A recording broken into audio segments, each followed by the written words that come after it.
कमज़ोर पैदा थियो आहे।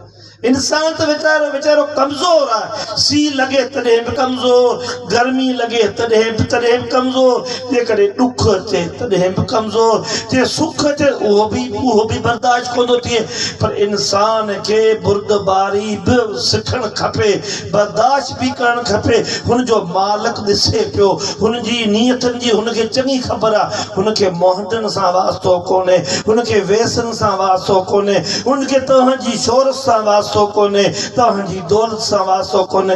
पर हुन जे अॻियां तव्हांजी दिलि मंझि जेको कुझु बि हसद, कीनू, बुग़्ज़, ॾुख सुख ऐं छाजे लाइ उन रब खे सभु ख़बर आहे। हू ॼाणे थो ऐं हू ॼाणण वारो थो। तव्हां इत्मिनान रखो, तव्हां इत्मिनान रखो, भरोसो रखो उन मालिक ते। हू तव्हांखे अकेलो कॾहिं बि कोन छॾींदो। तव्हांखे पंहिंजा बि अकेलो कंदा, तव्हांखे दोस्त बि अकेलो कंदा। जिन ते तव्हांखे नाज़ हो, भरोसो हो, तव्हांजा अज़ीज़ अकाबरनि खां वठी तव्हांजे बदन जा उज़वा बि तव्हांखे अकेलो कंदा। पर मालिक वरी बि तव्हांखे अकेलो न कंदो। मालिक चए थो पलटो खायो उन तरफ़, छो त मुंहिंजो महबूब करीम सल्लल्लाहु अलैहि वसल्लम तव्हां ऐं असांजे विच में जा आहे।